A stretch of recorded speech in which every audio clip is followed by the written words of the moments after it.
आला या ठिकाणी टू व्हीलरचं एक इंजिन जोडावं लागतं. त्यासाठी याला क्रँक जोडलाय. ह्या क्रँकला इथं इंजिन अटॅच करायचं आणि क्रँकला चेन देऊन ह्या इंजिनला चेन अटॅच करायचं.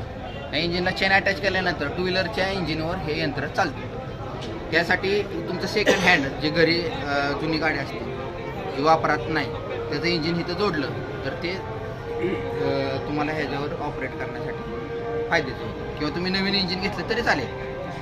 माझं नाव सागर उपचंद गाडगे, राहणार लोणंद. आमच्याकडे असे प्रोडक्ट तयार करून मिळतील. तुम्हाला जर हवे असेल तर आम्ही तुम्हाला बनवून देऊ. अगर शेतकऱ्याला काही मार्गदर्शन पाहिजे असेल, स्वतः तयार करणार असेल तरी आम्ही त्यांना मार्गदर्शन तयार करून देऊ, मार्गदर्शन करू. महत्त्वाची गोष्ट अशी आहे की हे बनवण्यासाठी प्रत्येक शेतकऱ्यांनी पुढाकार घ्यावा, जेणेकरून त्यांचा शेतीचा खर्च कमी व्हावा आणि तणनाशक वगैरे फवारणी कमी करून शेतीतील तण ह्या स्वस्त यंत्रामार्फत तुम्ही काढावे. त्यामुळे शेतीचा पोत वगैरे सुधारेल. बाकी शेतीचा जे तुडवा होतो मोठ्या यंत्राने वगैरे तसा काही त्यांनी तुडवा होणार नाही. शेतीचा मऊपणा त्यातील वापसा वगैरे चांगला राहील. तुमचा नंबर सांगा. माझा मोबाईल नंबर आहे 91 30 96 46 19. परत एकदा सांगा. माझा मोबाईल नंबर आहे 91 30 96 46 19. मी शेतकऱ्यांसाठी कृषी यंत्र तयार केले आहे. कृषी विकास आंतरमशागत कृषी यंत्र असे त्याचे नाव आहे. हे आपणाला सायकलवरती तयार करता येतं. त्यासाठी एक सायकलचा साठा आणि टू व्हीलरचं एक चाक हवं असतं. त्या चाकाला एक क्रँक जोडून इंजिन फिट करता येतं आणि त्यानुसार त्याच्यावरती आपणाला ऊस फोडणी, ऊस बांधणी, खते देणे, ऊसाला खते देणे, फवारणी यंत्र जोडता येतं. यातून शेतकऱ्याचा कमी खर्चात जास्त फायदा होतो. हे यंत्र बनवण्यासाठी अत्यल्प खर्च आहे. ह्या यंत्राला पांडेलच्या जागी 2 चाके जोडलेले आहेत. त्यामुळे ह्याचा बॅलन्स स्टेबल राहतो. पुढचे चाक हे टू व्हीलरचे मजबूत असल्यामुळे त्याला लोड घेण्याची क्षमता चांगली आहे. यात आणखीन तुम्हाला पाहिजे त्या प्रमाणात खोली आणि रुंदी ऊसाच्या सरीमध्ये लावता येते. मला इंजिनबद्दल सांगा जरा. इंजिनबद्दल माहिती सांगतो. इंजिन हे 2 स्ट्रोक इंजिन आहे. फोर्स बलवानचं इंजिन आहे. ह्याला STP कनेक्ट आहे. हा चेन ड्राईव्हवरती आपण प्रथमच प्रयोग केलेला आहे. त्या चेन ड्राईव्हमुळं काय होतं, ह्याला पूर्ण क्षमतेने ताकद मिळते. त्यामुळं ह्याची फवारणी चांगल्या प्रेशरनी मागे तयार होते. आता ह्याचा फायदा काय आहे, लाईट वेट असल्यामुळं शेतकऱ्याला एका सरीत चालवता येतं. कमी अंतर आणि वजनाला कमी अंतर ही दोन्ही चाकातलं कमी, त्यामुळे एका सरीत आरामशीर चालतं. आणि ह्याचा फायदा असा आहे की लाईट वेट असल्यामुळं तुम्हाला वळवताना शेतीमध्ये एका सरीतून दुसऱ्या सरीत वळवताना जास्त त्रास होत नाही. तुमचं ट्रॅक्टरमुळं रानाचा तुडवा वगैरे होतो, तसं ह्यात रानाचा तुडवा वगैरे काय होत नाही. वापशावर रान असेल तर चांगल्या प्रकारे तुमची मशागत होते. याचा फायदा असा आहे की शेतकऱ्यांना जो खर्च 8-10 हजार रुपये लागतो तोच हे 1 लिटर पेट्रोलमध्ये 1 एकर तुमचे ऊसाचे किंवा कुठले कांदा पीक असेल त्याची कोळपणी फोडणी वगैरे करतो. ऊसाचे फोडणी, ऊस फोडणे, ऊस बांधणे 1 लिटरमध्ये होतं. म्हणजे 100 ते 200 रुपयात तुमची 1 एकरची मशागत होते, आंतर मशागत. तुम्ही डिझाईन वगैरे कसे तयार डिझाईन तयार करताना प्रथम आम्ही बघितले होते बरेच जुगाड वगैरे. ते काय आम्हाला एवढं हे वाटलं नाही की कम्फर्टेबल किंवा शॉर्टमध्ये लाईट वेट असं कोणतंही आम्हाला जुगाड वाटलं नाही. सगळे जे होते ते वजनदार, जास्त वजनाचे किंवा रान तुडवणारे असे.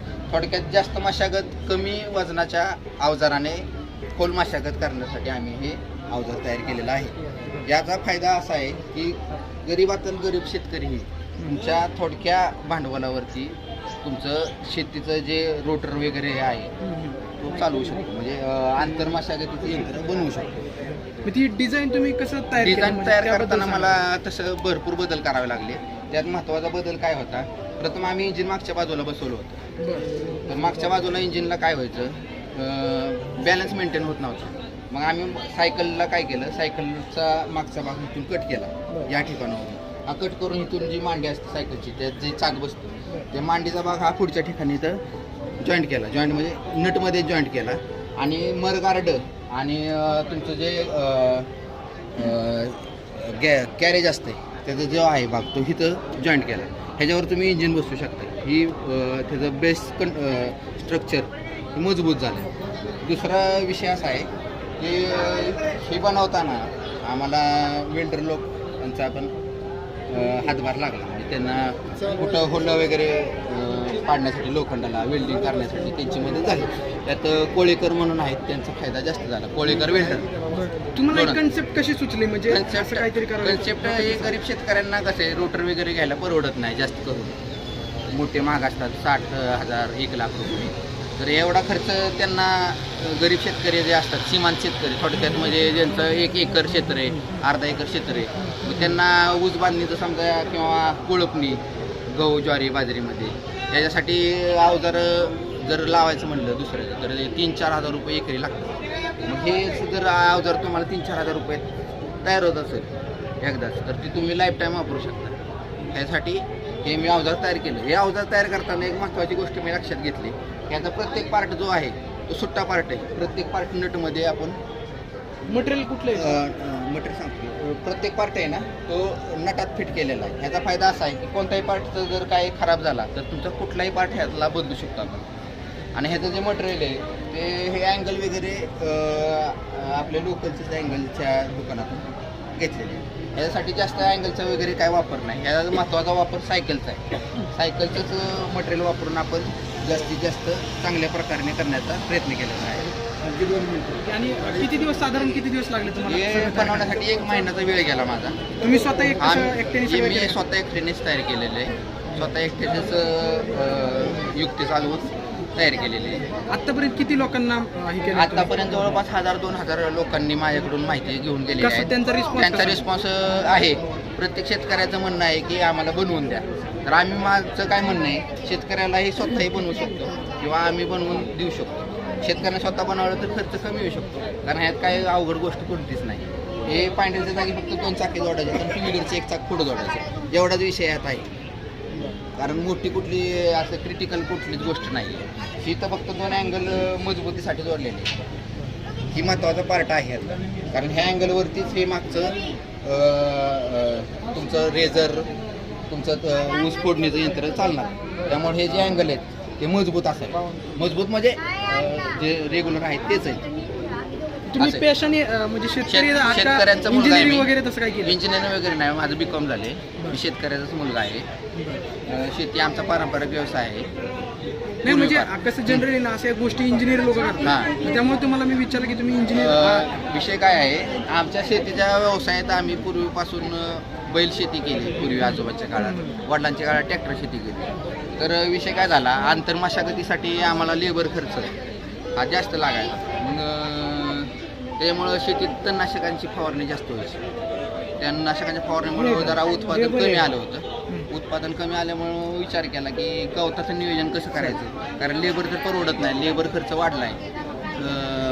तरी नाही म्हटलं तरी 250-300 रुपये लेबरला दिवसाला द्यावा लागतो. मग हा खर्च मला कमी करायचा होता. मग म्हटलं 1 एकरचा खर्च नाही म्हटलं तरी 10,000 रुपये एका वेळेस येतो, एका खुरपणीला किंवा ह्यासाठी बाकीचं काय कोणतंही काम करायचं. तर मग मी असा विचार केला, 100-200 रुपये पेट्रोलच्या पैशामध्ये तुम्हाला